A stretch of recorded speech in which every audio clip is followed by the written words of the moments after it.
Welcome back once again to discuss young. Discuss करने वाले हैं आज हम लोग chapter 3 of class 10th chemistry, that is the metal and non metal. तो अब तक से हमने बहुत सारी चीज़ों को जाना, मेटल के बारे में जाना, मेटल की प्रॉपर्टीज, नॉन मेटल्स की प्रॉपर्टीज। इसके अलावा हमने आयनिक बॉन्ड्स के बारे में जाना था पिछले लेक्चर वीडियो में। अब हम लोग यहाँ पर स्टडी करने वाले हैं कि how we can extract the metal from earth crust से या फिर नेचर से हम लोग किस प्रकार से मेटल्स को एक्सट्रैक्ट करेंगे, कैसे हम लोग उसे प्राप्त करेंगे। तो देखो, इससे हम लोग एक टॉपिक प्रोवाइड करते हैं, उसके अंदर में सब सारी चीजों को हम लोग लर्न करने वाले हैं। तो that is the occurrence of metal. तो ऑकरेंस ऑफ मेटल को हम लोग स्टडी करने वाले हैं। इसमें हम लोग विभिन्न बातों को जानेंगे, समझेंगे कि क्या होता है ऑकरेंस ऑफ मेटल। तो finally we are going to study about the occurrence of metal. then we must have to know the one thing where we find it। तो हम लोग कहां से इसे प्राप्त करेंगे। सबसे पहले तो ये दिमाग में क्वेश्चन होना चाहिए, आखिरकार ये होते कहां है जहां से हम इसे प्राप्त करें। ठीक है, तो जो मेटल होते हैं वो आपको दो प्रकार के स्टेट में मिलते हैं। एक मिलेगा फ्री स्टेट में और एक मिलेगा कंबाइंड स्टेट में। फाइनली तो फ्री स्टेट और कंबाइंड स्टेट, ये दो सिचुएशंस में ये चीजें आपको मिलने वाली है। तो फ्री स्टेट में क्या है कि वैसे सबस्टेंस जो कि रिएक्ट नहीं करते हैं तो वो फ्री स्टेट में मिलेंगे, क्योंकि उनका रिएक्शन किसी के साथ शो ही नहीं हो रहा है। तो लिस्ट रिएक्टिव जो मेटल्स हैं, लिस्ट रिएक्टिव मेटल्स जो हैं वो इसमें मिलेंगे। अब जैसे लिस्ट रिएक्टिव मेटल या फिर bottom of the reactivity series जो चीजें हैं वो कौन कौन सी है। तो लिस्ट रिएक्टिव मेटल्स में आपको देखो क्या मिलेगा, गोल्ड मिलेगा, प्लेटिनम मिलेगा, सिल्वर मिलेगा, ब्ला ब्ला ब्ला, कुछ भी है ना। तो जो भी रिएक्टिविटी जिनकी कम है, वैसे मेटल जिनकी रिएक्टिविटी बहुत ही कम है, तो वह किसी के साथ में रिएक्ट नहीं किए हुए हैं, तो वो नेचर में हमको इजीली फ्री स्टेट में मिल जाएंगे। और वो ऑक्साइड्स के साथ में होंगे तो उनके ऑक्साइड्स को निकाल करके हम लोग उसके प्योर फॉर्म को प्राप्त कर सकते हैं। डायरेक्टली ये प्रोसेस इसका होगा। But second one is here, that is the combined state. तो रिएक्टिव मेटल्स, इसमें जो होगा वो रिएक्टिव मेटल्स होंगे। तो रिएक्टिव मेटल्स जितने भी हैं वो आपको मिलेंगे किसमें, कंबाइंड स्टेट में। तो कंबाइंड स्टेट में जैसे एग्जांपल ग्रुप में आप ले सकते हो, जैसे सोडियम को ले लो, पोटेशियम को ले लो, एल्युमिनियम हो गया, जिंक हो गया, वगैरह वगैरह जो भी है सब, ये सारे के सारे जो मेटल्स होंगे वो आपको किस में मिलेंगे, तो कंबाइंड स्टेट में मिलेंगे। किसी न किसी के साथ में जुड़ करके मिलेंगे, ये फ्री स्टेट में नहीं मिलेंगे। तो उनको निकालने के लिए हम लोग किसी न किसी मैथड का, किसी न किसी प्रोसेस का हम लोग उपयोग करते हैं। तो फाइनली इसी चीज़ को हम लोग जानने वाले हैं। उसके पहले कुछ टर्म्स जो है वो इससे रिलेटेड उसको हम लोग समझ लेते हैं। तो सबसे जो पहला टर्म है इसका वो ये है,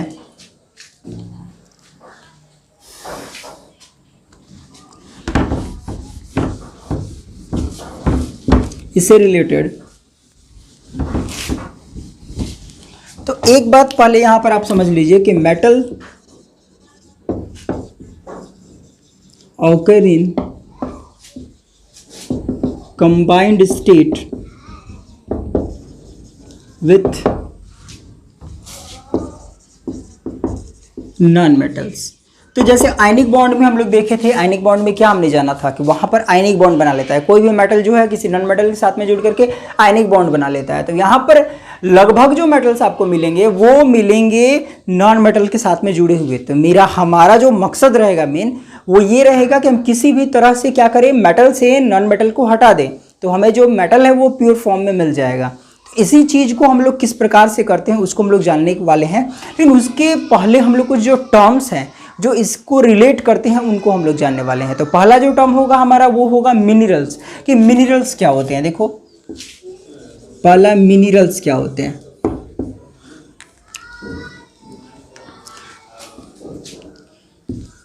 solid compound of metals found in nature, found in nature. तो इसे हम लोग बोलेंगे मिनरल्स। अब जैसे मिनरल्स का एग्जांपल आप देखो, मिनरल्स का एग्जांपल हो जाएगा आपका CaCO3, मिनरल्स का एग्जांपल हो जाएगा CaCO3, NaCl, ठीक है। तो इस तरह से और भी चीज़ें इसमें हैं। तो यहाँ से आपका ये हो जाएगा मिनरल्स, मिनरल्स का ये फॉर्म हो जाएगा। अब उसके बाद में नेक्स्ट जो टर्म हमको जानना है वो जानना है हमको ओर्स। देखो ओर्स क्या होते हैं। तो मिनरल्स फ्रॉम विच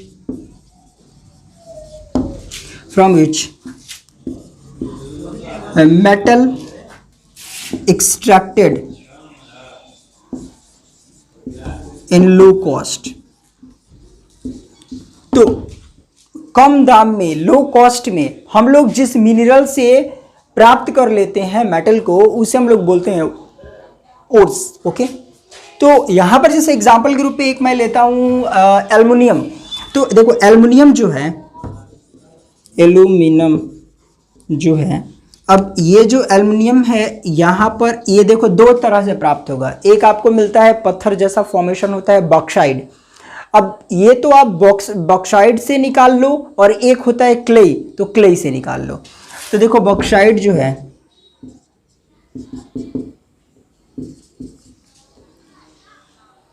और एक होता है क्ले। तो जो बॉक्साइड है उससे निकालना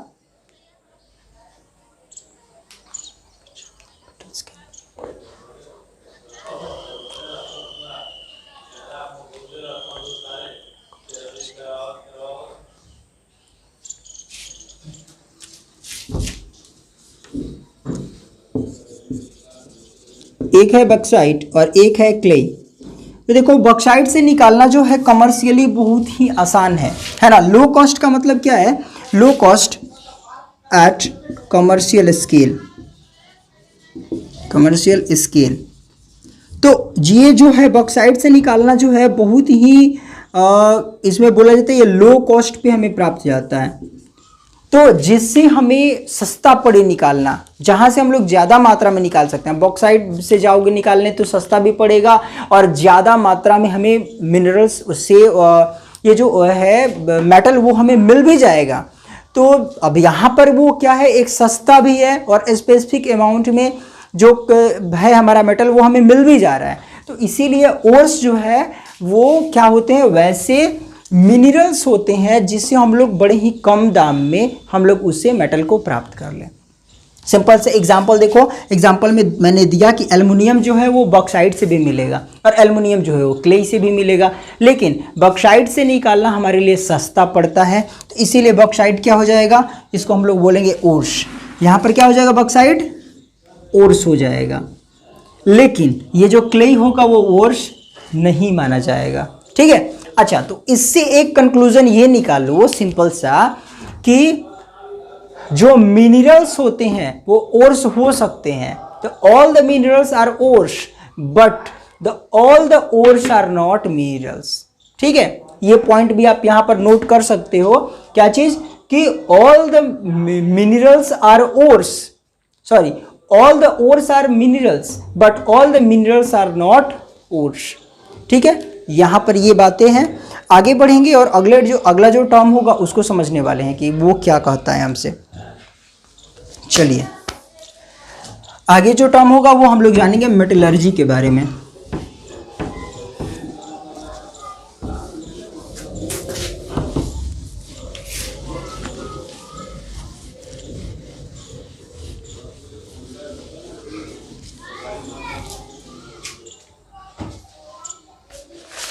At the gang undesirable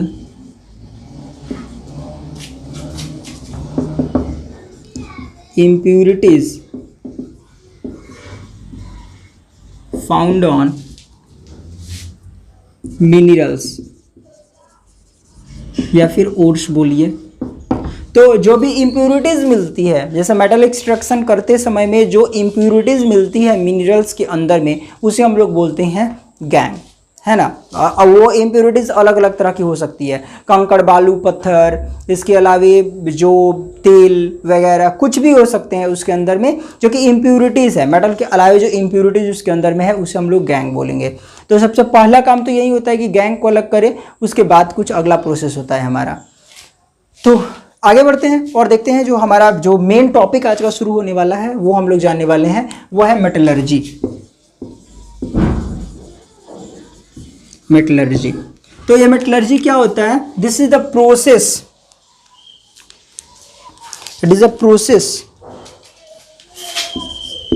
it is a process of extracting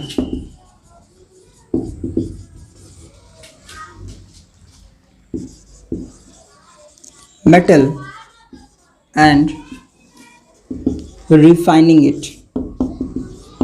तो ये एक प्रोसेस है जिस मेथड से हम लोग क्या करते हैं, जो मिनरल्स होते हैं उससे हम लोग मेटल्स को निकालते हैं, जो ओर्स होते हैं उससे हम लोग मेटल्स को निकालते हैं और उसको हम लोग क्या करते हैं, रिफाइन करते हैं। तो मेटलर्जी जो है दोनों ही चीज़ों को अपने आप में कंबाइन करता है, प्रोसेस जिससे हम लोग उसको निकालते हैं और उसको रिफाइन करते हैं। ये फुल प्रोसेस को हम लोग देखेंगे एक बार, जो है वो आप को पूरा का पूरा डायग्राम इसका दिखला देते हैं, उसके बाद में हम लोग उसके डेप्थ कॉन्सेप्ट को बारी बारी से पढ़ेंगे। Okay, move. So here we are going to discuss about the principle of metallurgy. Principle of metallurgy, principles of metallurgy. Metallurgy, तो ये मेटलर्जी का प्रोसेस है उसको हम लोग समझते हैं एक बार। तो ये किस मेथड पे काम करता है, किस प्रिंसिपल पे काम करता है? तो देखो, जितने भी आपके ओर्स हैं और उसमें मौजूद जो मेटल्स हैं उन सब की रिएक्टिविटी अलग अलग है।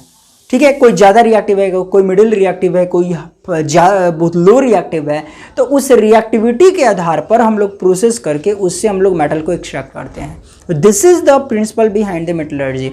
तो इसको हम लोग लिख लेते हैं कि इसके पीछे का प्रिंसिपल क्या है।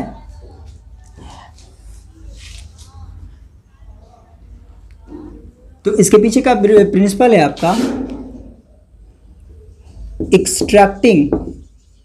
Extracting of metal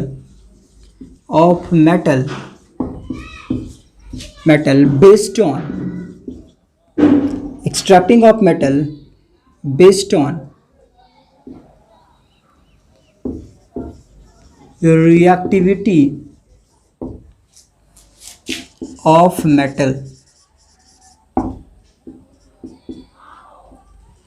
Okay, extracting of metal based on the reactivity of metal from their ores,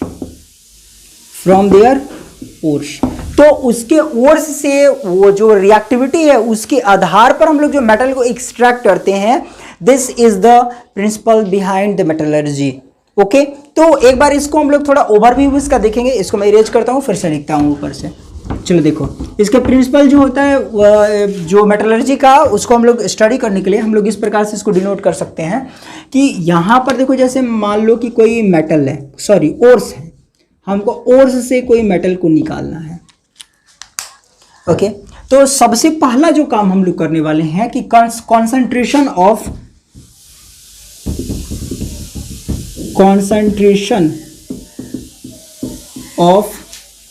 ओर। ठीक है, तो जो ओर है उसको कॉन्सेंट्रेटेड फॉर्म में बनाएंगे। कॉन्सेंट्रेटेड का मतलब कि उसमें ऐसा करेंगे, कोई जो गंदगी होगी उससे बाहर निकाल लेंगे, है ना, जो गैंग होगी उसको बाहर निकाल लेंगे। इसके अलावा जो और भी कुछ इसमें अगर मिला हुआ है, मिक्सअप है, तो जितना बाहर निकल सकता है फिजिकल प्रोसेस से उतना हम लोग बाहर निकाल लेंगे। बाहर निकालने के बाद में हम लोग जो अगला स्टेप करने वाले हैं, वो हमारा अगला स्टेप कुछ इस प्रकार का जाएगा। अगला स्टेप हमारा कुछ इस प्रकार का जाएगा कि यहां पर हम लोग इसको 3 पार्ट में कैटेगराइज करते हैं। एक हाई रिएक्टिव मेटल, एक हमें मिलेगा मीडियम रिएक्टिव मेटल, और एक थर्ड मिलेगा लो रिएक्टिव मेटल। तो 3 प्रकार के हमें मेटल्स मिले, एक हमारा हाई रिएक्टिव, एक हमारा लो रिएक्टिव और एक हमारा मिडिल रिएक्टिव। तो अब देखो करने क्या वाले हैं यहाँ पर, जो हमारे पास में हाई रिएक्टिव मेटल है इसको हम लोग इलेक्ट्रोलाइसिस करते हैं, इलेक्ट्रोलाइसिस ऑफ ओर्स। तो इलेक्ट्रोलाइसिस ऑफ ओर्स कर दिया हमने, इसका इलेक्ट्रोलाइसिस कर दिया। अब इलेक्ट्रोलाइसिस करने के बाद में हम लोग क्या करते हैं, अब उसके बाद में हम लोग इसको रिफाइन करते हैं। इसको हम लोग क्या करेंगे, इसमें से इलेक्ट्रोलाइसिस ऑफ मोल्टेन और लिखो, मोल्टेन ओर्स। और उसके बाद हम लोग इसको क्या करते हैं, प्यूरिफाई करते हैं। इसको हम लोग प्यूरिफाई मेटल, अब इसको हम लोग प्यूरिफाई करते हैं, या फिर रिफाइनिंग करेंगे या प्यूरिफाई करेंगे यहाँ से, और हम लोग मेटल हमें मिल जाएगा। तो this is the simple process for the high reactive metals. Okay, अब आ जाते हैं मिडिल रिएक्टिव मेटल्स पे। तो मिडिल रिएक्टिव मेटल्स में क्या होता है, जो भी आपके मेटल्स होंगे वो अपने कार्बोनेट के साथ में या अपने सल्फाइड के साथ में मौजूद रहते हैं। ठीक है, तो अगर कार्बोनाइट के साथ में मौजूद है, अगर कार्बोनेट के साथ मौजूद है, तो वहां पर हम लोग क्या करेंगे, उसको एक्सट्रैक्ट करने के लिए उसको हम लोग कैंसिलेशन करेंगे। कैल्सिलेशन, देखो उसका कौन सा प्रोसेस हम लोग अपनाएंगे,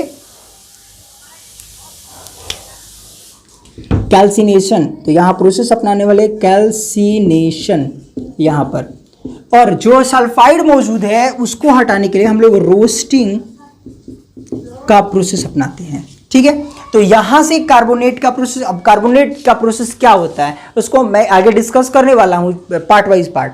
तो ये जो प्रोसेस है आपका कैल्सिनेशन, इसमें हम लोग क्या करते हैं कि बाद में बता, इसमें जो है वो हम लोग एयर के प्रेजेंस में और बिना एयर के प्रेजेंस में, कम एयर के प्रेजेंस में हम लोग इसको गर्म करते हैं। सिंपल यही प्रोसेस होता है जिसके बारे में मैं डिस्कस करूंगा अभी फिलहाल में। यहाँ देखो क्या चीज़ है, अब ये दो प्रोसेस है उसको करने के बाद में यहाँ पर ऑक्साइड्स ऑफ हमें मेटल मिल जाते हैं। अब जब ऑक्साइड्स ऑफ मेटल मिल गए तो अब इसमें से हमें ऑक्साइड्स को बाहर करना होता है। तो extracting the oxides from the it, उसमें से हम लोग ऑक्साइड्स को बाहर निकालेंगे, फिर उसके बाद में उसकी रिफाइनिंग करेंगे और हमें फिर मेटल मिल जाएगा। This is the simple process from which we can find out the metal from the middle reactive elements. और लो रिएक्टिव मेटल्स के बारे में तो आप जानते हुए फ्री स्टेट में मिलेंगे आपको, बस इसमें जो भी मेटल्स मिलेंगे उनकी रिफाइनिंग करो और ये जो है वो आपको प्योर फॉर्म में फिर से प्राप्त जाते हैं। This is the whole process diagram by which we can extract the metal of the different reactivity depends upon them. तो चलिए अब आगे बढ़ते हैं, इसको मैं इरेज करता हूं, आप एक बार स्नैपशॉट ले लो, फिर आगे बढ़ेंगे और बारी बारी से एक एक के बारे में हम लोग कुछ समझने वाले हैं।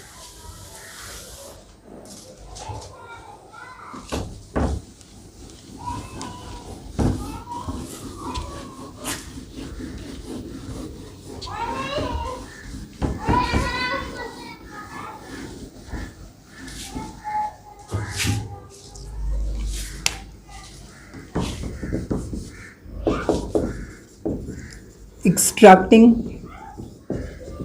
metal from ore present in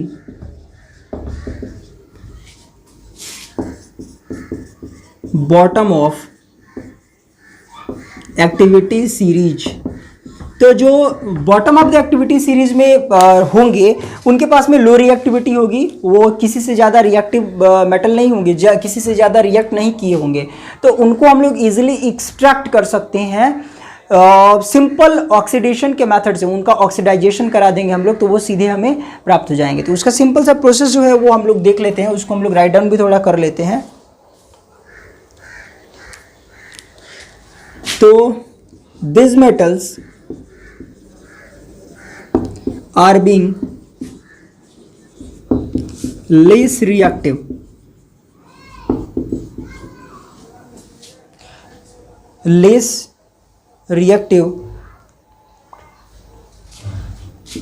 can be obtained by reducing oxide from their ores। तो इसके ओर से हम लोग जो है ऑक्साइड्स को अलग करके, ऑक्साइड से रिएक्शन करा के हम लोग इसको प्राप्त कर सकते हैं। जैसे इसका एग्जांपल देख लेते हैं हम लोग। जैसे हमारे पास में सपोज करो कि एक HGS है, एजीएस जो होता है उसको सिनेबार बोलते हैं, सिनेबार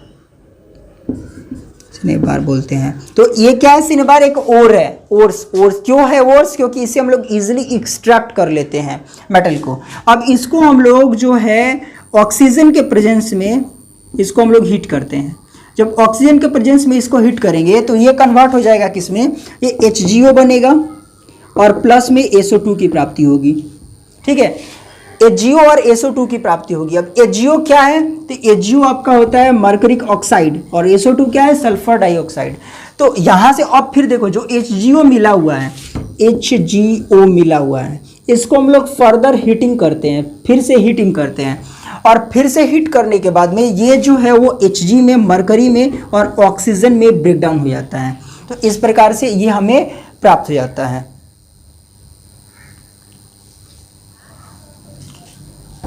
तो ये जो होगा वो लिक्विड फॉर्म में मिलेगा, ये गैसियस फॉर्म में मिलेगा। ठीक है, तो यहां से ये जो चीजें हैं वो आपको मिल जाएगी। अच्छा, एक और एग्जांपल हम लोग देख लेते हैं इसका, एक और एग्जांपल हम लोग टच करेंगे। देखो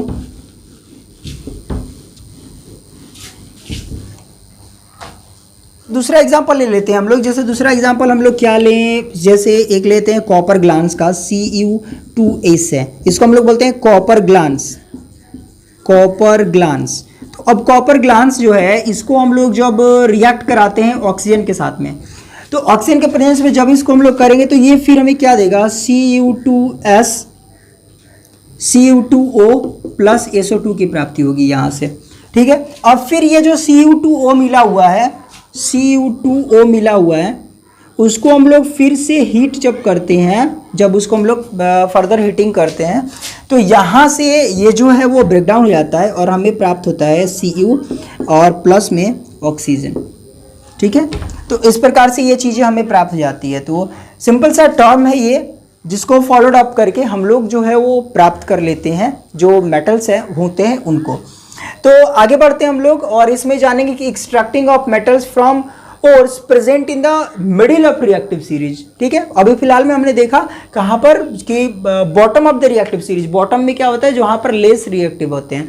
अब हम लोग थोड़े से ऊपर बढ़ेंगे और मिडिल रिएक्टिव सीरीज में देखेंगे कि मेटल के पास में किस प्रकार से उसको हम लोग मेटल से एक्सट्रैक्ट करते हैं, ओर्स से मेटल को कैसे एक्सट्रैक्ट करते हैं।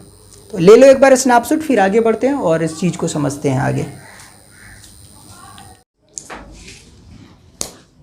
Okay, the metals which are present in the middle of reactivity series are extracted by these ores by the process of cancellation or roasting।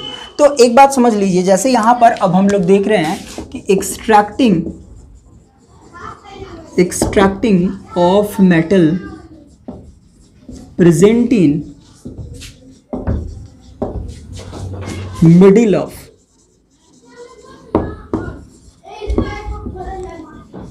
Reactivity series. तो reactivity series के जो middle में मिलते हैं उनके साथ में क्या प्रॉपर्टीज होती है, उनको हम लोग किस प्रकार से एक्सट्रैक्ट करेंगे उनको हम लोग समझते हैं यहाँ पर। तो metal present in middle of activity series are moderate reactive like iron, zinc, lead, copper, etc.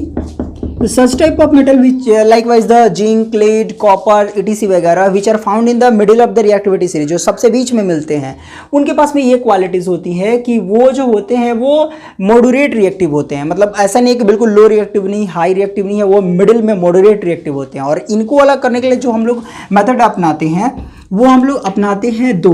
तो यहाँ से जो ओर्स होता है, जो भी ओर्स फाइंड आउट होंगे उनको हम लोग दो पार्ट से अलग करते हैं। यहाँ पर ores of moderate reactive element, reactive metals. तो जो ओर्स होंगे मॉडरेट रिएक्टिव मेटल्स के, उसको हम लोग दो पार्ट में कैटेगराइज करते हैं। और यहाँ पर जो ओर्स होंगे वो या तो कार्बोनेट के साथ में होते हैं या फिर अपने सल्फाइड्स के साथ में होते हैं, अपने कार्बोनेट्स के साथ में या फिर सल्फाइड्स के साथ में होंगे। मतलब उसके साथ में या तो सल्फर लगा होगा या फिर उसके साथ में कार्बन जो है वो जुड़ा हुआ होगा। तो अगर हम लोग सल्फर को अलग कर दें या कार्बोनेट का जो आयन होगा, उस जो एलिमेंट होगा उसको अलग कर देते हैं, तो वहाँ से हमें जो होगा वो मेटल ईजिली प्राप्त हो जाता है। तो इसके कंप्लीट प्रोसेस को हम लोग देखते हैं। यहाँ पर देखिए, कार्बोनेट का और रोस्टिंग का जो प्रोसेस है उसको हम लोग एक बार समझते हैं।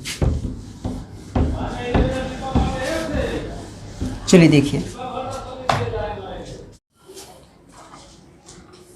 तो अगला जो टॉपिक है उसमें हम लोग को ये जानना है कि क्या होगा जब मेटल्स जो है वो प्रेजेंट होते हैं मिडिल ऑफ रिएक्टिविटी सीरीज में, तो उनको हम लोग कैसे एक्सट्रैक्ट करेंगे। तो extraction of metal present in middle of reactivity series, तो जो मिडिल में प्रेजेंट होंगे मेटल प्रेजेंट इन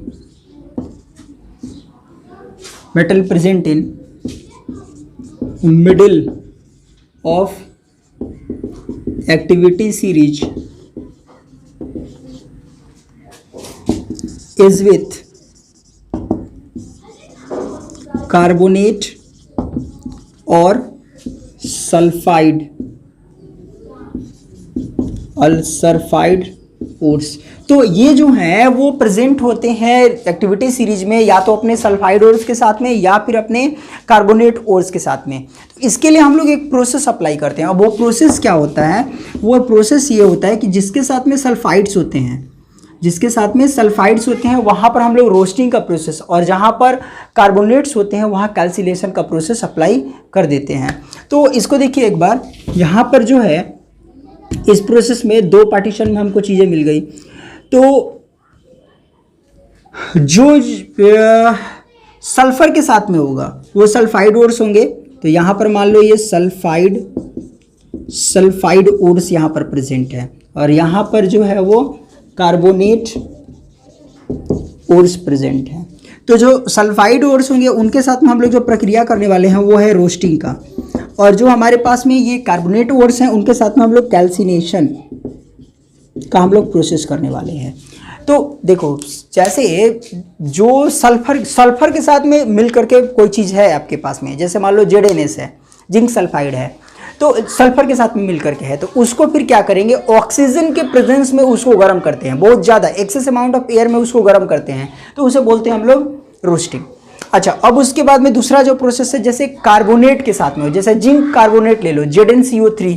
अब ZnCO3 जो है उसको हम लोग ऑब्सेंस ऑफ एयर में, बिना एयर दिए हुए, उसको हम लोग जब हीट करते हैं तो वो भी ब्रेक डाउन हो जाता है और वहाँ से भी मेटल ऑक्साइड बनता है। फिर उस मेटल ऑक्साइड को हम लोग रिफाइन कर लेते हैं। देखो, इसके प्रोसेस को थोड़ा सा हम लोग एक बार लिख लेते हैं। तो सल्फाइड ओर्स का और इसका प्रोसेस देखो, राइट डाउन करो किस प्रकार से। तो इस चीज़ को इस प्रकार से हम लोग इंडिकेट कर सकते हैं कि जो दो पार्ट में कैटेगराइजेशन हुआ है, तो उसी को हम पार्टीशन में लेकर के चलते हैं। ऐसे मान लो ये जो मेटल है, ores of moderate reactive. Ores of moderate reactive metals जो हैं उनको हम लोग कैटेगराइज करते हैं दो पार्ट में, that is sulphide ores and next one is the carbonate ores. तो जो सल्फाइड ओर्स है इसमें हम लोग प्रोसेस जो अप्लाई करते हैं वो करते हैं रोस्टिंग का। ये रोस्टिंग का प्रोसेस यहाँ पर अप्लाई होगा, और इसको हम लोग थोड़ा सा डिफाइन भी कर लेते हैं। क्या बोल सकते हैं इसको कि it is process of heating sulphide ores below its melting point sulphide ores below it's melting point in presence of air. तो एयर के प्रेजेंस में जब हम लोग इसे गर्म करेंगे तो उसे बोलते हैं हम लोग सल्फाइड ओर्स। तो यहाँ देखो इसका एग्जांपल भी ले लेते हैं। जैसे मान लो आपके पास में है जिंक सल्फाइड, जैसे ZnS आपके पास में है। जिंक सल्फाइड को हम लोग ऑक्सीजन के प्रेजेंस में गर्म करेंगे। जब इसे हीट करेंगे, हीट का मतलब यहाँ पर हम लोग कौन सा प्रोसेस दे रहे हैं, रोस्टिंग का प्रोसेस दे रहे हैं। जब हम लोग इसे गर्म करेंगे तो गर्म करने के सिचुएशन में, ऊपर में ही रहता है डेल्टा, तो गर्म करने के सिचुएशन में जो है वो क्या होगा, ये ZnO का निर्माण करेगा और प्लस में यहाँ से SO2 सल्फर डाइऑक्साइड बना लेगा। अच्छा, इसको बैलेंस करना चाहोगे तो देखो बैलेंस कर लो। यहाँ से जैसे ZnS है प्लस O2 है, यहाँ से ये जा करके ZnO बना है और प्लस में SO2 बना है। बैलेंस करना है हमें, तो बैलेंस भी हम लोग कर सकते हैं। ऑक्सीजन यहाँ पर 2 है, ऑक्सीजन यहाँ पर 2, यहाँ पर अगर मैं 2 लिखता हूँ तो 2 और यहाँ भी 2 लिखिए, यहाँ पर 4 और 2 6, यहाँ पर 3 हो गया, 3 ऑक्सीजन्स हो गए। Zn मेरा 2 है, यहाँ पर 2 लिखे, जिंक यहाँ में 2 हो गया, जिंक 2 हुआ, सल्फर 2 हुआ, सल्फर 2 हुआ। ये मेरा जो है इक्वेशन बैलेंस हो गया। तो देखो यहाँ से क्या मिला मुझे, यहाँ से मुझे ZnO मिल गया, यहाँ से ZnO मुझे मिल गया। अच्छा, अब देखो कार्बोनेट का प्रोसेस। तो जो कार्बोनेट है वो प्रेजेंट होता है किसके साथ में, तो इसमें हम लोग कैल्सिनेशन का प्रोसेस लगाएंगे। अब ये कैल्सिनेशन का प्रोसेस क्या है कि it is process in which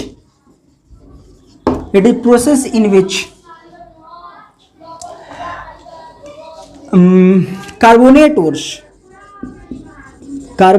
ores are heated up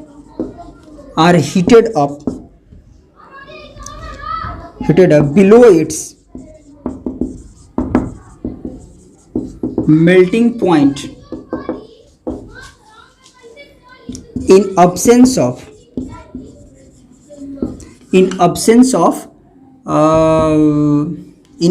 of air। तो एयर के एब्सेंस में इसे आप गर्म करोगे। अब एयर के एब्सेंस में कैसे गर्म करेंगे, तो एयर इसमें नहीं रखेंगे हम लोग। जैसे एग्जांपल लेते हैं ZnCO3 का। तो ZnCO3 को जब हम लोग हीट करेंगे, मतलब कैल्सिनेशन का प्रोसेस लगाएंगे, उसको पूरा गर्म करेंगे, तो यहाँ से हमें क्या मिलने वाला है, हम यहाँ से हमें ZnO की प्राप्ति होगी और यहाँ से CO2 कार्बन डाइऑक्साइड जो है वो निकल जाएगा। तो यहाँ से देखो जिंक ऑक्साइड यहाँ भी मिला, कार्बन डाइऑक्साइड बाहर निकली है। तो दोनों ही प्रोसेस में जो मुझे मिल रहा है वो मुझे मेटल ऑक्साइड मिल गया। देख लो यहाँ भी मेटल ऑक्साइड मिला आपको, रेड से करके दिखलाते हैं आपको। देखो यहाँ भी आपको क्या मिल गया, जिंक ऑक्साइड मिला। अच्छा, इस वाले प्रोसेस में भी आपको जिंक ऑक्साइड मिला। It means the both the process in which the metal present with the sulphide और metal present with the carbonate, you can apply the process of roasting or the calcination based on the sulphide और carbonate presence in it. तो देखो sulphide present है या carbonate presents है, आपको उसके अनुसार वहां पर मेथड लगा देना है। मेथड लगाने का अब मेरे पास मकसद सिर्फ ये था कि किसी तरह से मैं उसके ऑक्साइड्स को प्राप्त कर लूँ। यहाँ से मुझे ऑक्साइड मिल गया इस प्रोसेस से, और यही जो चीज़ जो कार्बोनेट के साथ थी यहाँ पर मैंने भी गर्म किया तो यहाँ भी मुझे कार्बोनेट मिल गया। अब दोनों ही कंडीशंस को अप्लाई करके, अब दोनों ही से जो ऑक्साइड्स मिले हुए हैं, अब मुझे सिर्फ एक काम बचा हुआ है, क्या, ऑक्सीजन जो उसके साथ जुड़ा हुआ है उसको निकाल देना बाहर। कैसे निकालेंगे उसके प्रोसेस को दिखलाएंगे आपको। एक बार इसका स्नैपशॉट लो फिर आगे बढ़ते हैं।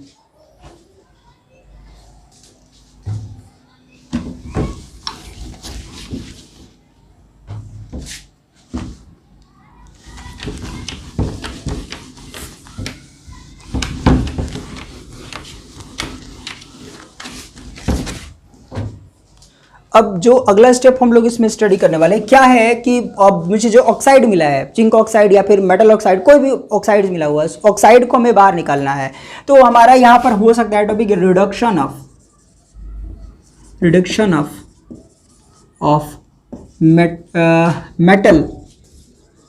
Metal from its oxide.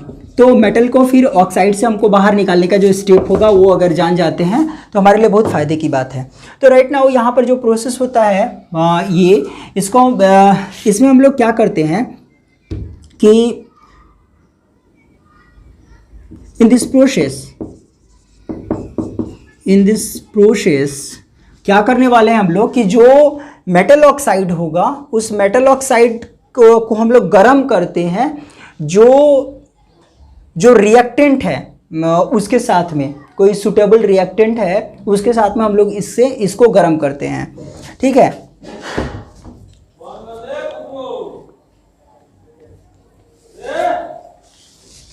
In this process, metal oxide is being heated with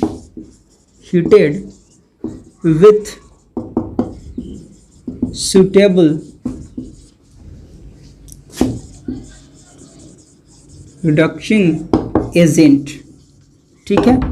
तो जो रिड्यूसिंग एजेंट होगा उसके साथ में हम लोग इसको लेकर के और गर्म करते हैं, तो ऐसे सिचुएशन में हमें जो होगा वो प्राप्त हो जाता है, जो मेटल होता है वो। अब एग्जांपल के रूप में समझते हैं तब हमें अच्छे तरीके से और क्लियर हो। जैसे Zn है, ZnO है। अब इस ZnO से हमें क्या करना है, Zn अलग और ऑक्सीजन को अलग करना है। तो यहाँ पर कोई ऐसी चीज़ लेंगे जो कि ऑक्सीजन को रिप्लेस कराती हो। तो यहाँ पर सिंपल स्टेप के रूप में हम लोग यहाँ से अगर ऑक्सीजन ले लेते हैं सॉलिड फॉर्म में, और ये रिएक्ट होता है एक दूसरे से, तो देखो यहाँ पर ये फॉर्मेशन करेगा Zn का और प्लस में ये CO2 को फॉर्म कर लेगा। तो by this process we can find out the Zn from here. तो ये प्रोसेस है, जो ऑक्सीजन साथ में था वो हट गया और मुझे सिर्फ और सिर्फ Zn जो है वो मुझे मिल गया। तो this is the simple process. Okay, अच्छा एक और एग्जाम्पल दे करके हम लोग समझ सकते हैं। जैसे हम लोग एक एग्जाम्पल ले लेते हैं MnO2 का हम लोग एग्जाम्पल लेते हैं। अब MnO2 में हम लोग क्या करने वाले हैं कि एक रिड्यूसिंग एजेंट के रूप में हम लोग ऐसा चीज़ लेते हैं, एल्युमिनियम ले लेते हैं। एल्युमिनियम लेंगे तो देखो यहाँ से क्या होगा, Mn जो है वो अलग हो जाएगा और यहाँ से Al2O3 का निर्माण होगा, प्लस में हीट जो होगी वो यहाँ से इवॉल्व होगी। देखो जो भी प्रोसेस आपको दिखेगा ये, जिसमें दो चीज़ें जुड़ रही है, ये तो एक आपका डिस्प्लेसमेंट रिएक्शन से हो रहा है और ये हाईली एक्सोथर्मिक रिएक्शन है।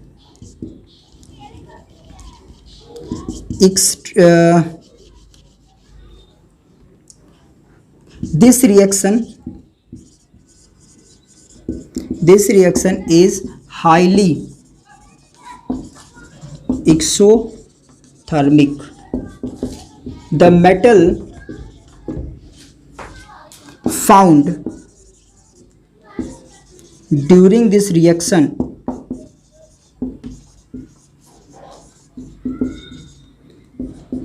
is in its molten form, ठीक है। तो यहां पर देखो होगा क्या कि जो ये ऑक्सीजन को अलग करने का जो प्रोसेस है वो इतना ज़्यादा एक्सोथर्मिक होता है, इतना ज़्यादा गर्मी उत्पन्न करता है कि जो भी मेटल होता है वो पूरा पिघल जाता है। मतलब आयरन, अगर आप जैसे आयरन ऑक्साइड है, आयरन ऑक्साइड से अगर आप ऑक्सीजन को अलग और आयरन को अलग करोगे तो इस प्रक्रिया में वहाँ पर जो हीट इवॉल्व होगी वो इतनी ज़्यादा होगी कि यहाँ पर ये मोल्टेन फॉर्म में, आयरन जो होगा वो मोल्टेन फॉर्म में मिलेगा, पिघले हुए फॉर्म में मिलेगा। यहाँ देखो जिंक जो होगा वो लिक्विड फॉर्म में मिलेगा, मैग्नीशियम लिक्विड फॉर्म में मिलेगा। तो यहाँ से जो मेटल होता है वो पिघले हुए फॉर्म में मिलता है। और जितने भी रिएक्शंस होते हैं, अच्छा रिड्यूसिंग एजेंट जो होगा वो हम लोग जो हाई रिएक्टिव एलिमेंट्स होते हैं, जैसे एल्युमिनियम हो गया, फास्फोरस हो गया, जो ऊपर के रिएक्टिव सीरीज के एलिमेंट्स होते हैं उनको हम लोग लेते हैं। एल्युमिनियम, फास्फोरस और सोडियम, पोटेशियम, इन लोगों को हम लोग लेते हैं एक रिड्यूसिंग एजेंट के रूप में, क्योंकि इनके पास कैपेबिलिटी क्या होती है कि ऑक्सीजन के साथ में ऑक्सीडाइज, मतलब उनके साथ में मिल करके और ये डिस्प्लेसमेंट रिएक्शन को शो करते हैं, इसीलिए हम लोग इसका प्रयोग करते हैं। फाइनली एक और चीज़ जो इसमें बताने वाली है कि देखो मोल्टेन फॉर्म में जो लिक्विड मिल रहा है कहीं ना कहीं ये क्रैक्स को फिलअप करने में बहुत ज़्यादा काम आएगा, क्योंकि लोहे को या फिर किसी भी मेटल को हम लोग डायरेक्टली किसी चीज़ में लगा नहीं सकते हैं, डाल नहीं सकते हैं। यहाँ पर मोल्टेन फॉर्म में अगर मिलता है वो चीज़ तो हम लोग उसका अच्छे से प्रयोग कर सकते हैं। तो इस प्रक्रिया को भी हम लोग थोड़ा सा जानते हैं।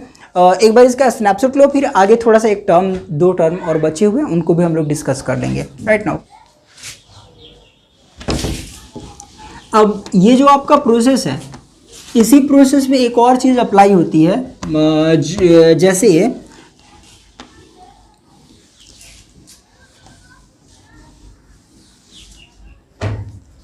द रिएक्शन बिटवीन, इसमें नोट कर लेना है एक जो चीज़ है इसमें, और जो कि नोट के तौर पर इसमें होगी, लिख लो ऐसे। The reaction between iron oxide, okay,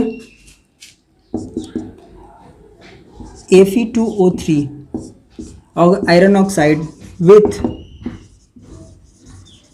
teaching agent aluminium is highly exothermic,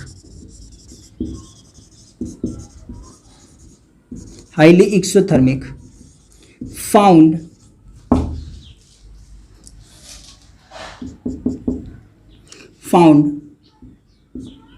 iron during process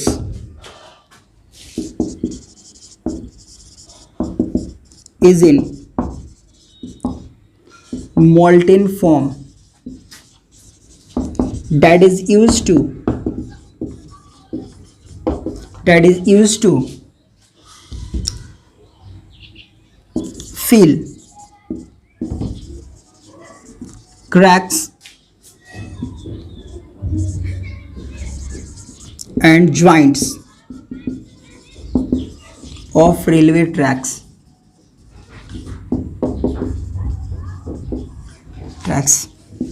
and machines.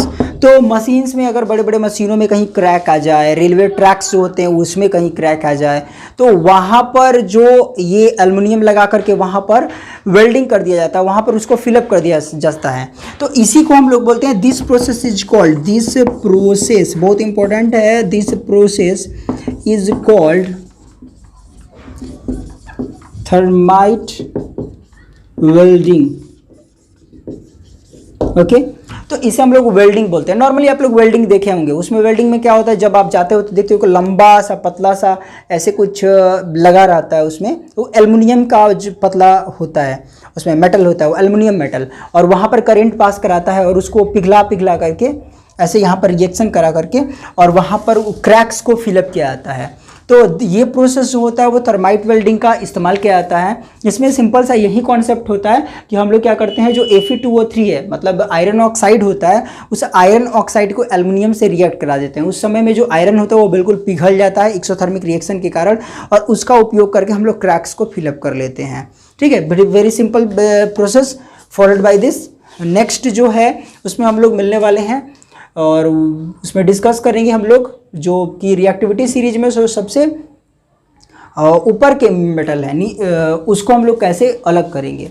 Right now एक बार इसका स्नैपशॉट लो, फिर आगे बढ़ते हैं।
तो आगे जो है एक्सट्रैक्टिंग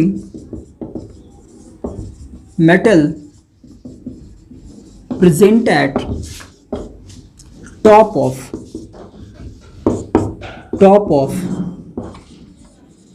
रिएक्टिविटी सीरीज। तो रिएक्टिविटी सीरीज के जो टॉप पर विद्यमान होगा उसको हम लोग किस प्रकार से अलग करते हैं उसको एक बार समझ लेते हैं। तो this process is happened by the electrolysis process. ये आपका इलेक्ट्रोलाइसिस प्रोसेस से होता है।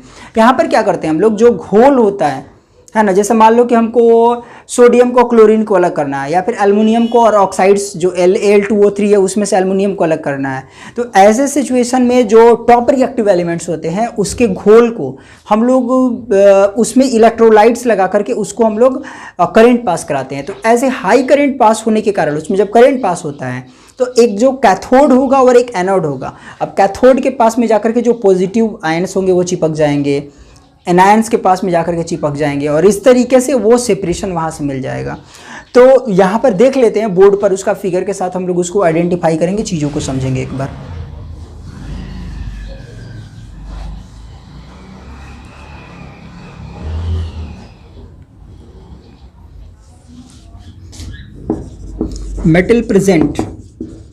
metal present at top of reactive series are highly reactive. Metal obtained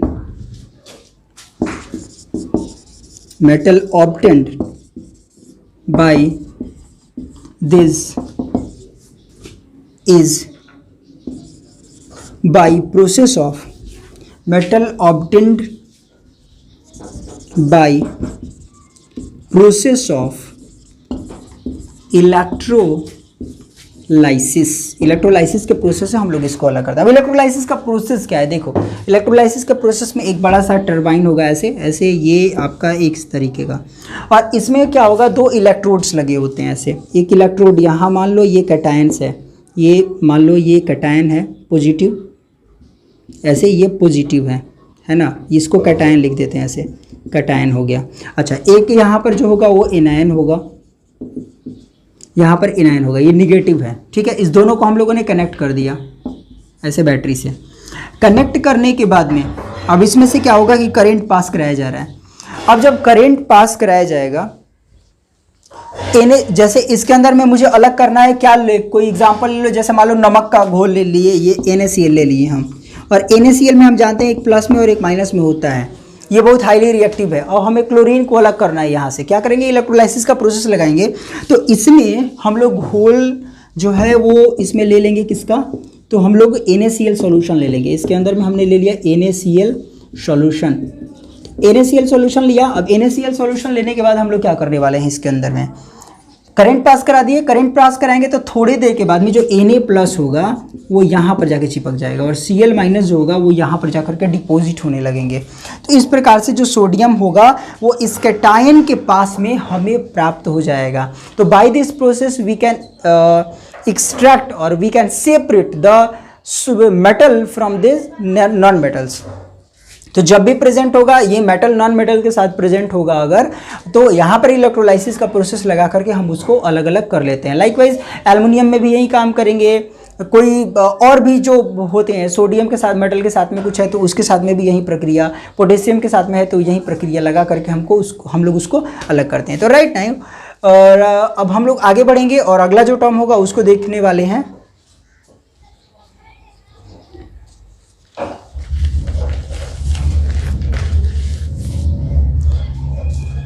तो नेक्स्ट जो टर्म होगा वो आप पढ़ने वाले हैं refining of metal. So the refining of metal is going to be the study in the next video, क्योंकि वो थोड़ा सा सेक्शन उसका हल्का फुल्का सा एक अलग टाइप से जाएगा। यहाँ पर हमने एक्सट्रैक्शन के बारे में पढ़ा है, कैसे उसको बाहर निकालेंगे। अगले वीडियो में हम लोग रिफाइनिंग के बारे में पढ़ लेते हैं। इस वीडियो में इंक्लूड करेंगे तो फिर वीडियो बहुत ज़्यादा लंबी हो जाएगी और हो सकता है कि बोरियत वाली भी हो जाए। So meet me on a next video. आज के लिए इतना ही, फिर मिलेंगे, धन्यवाद।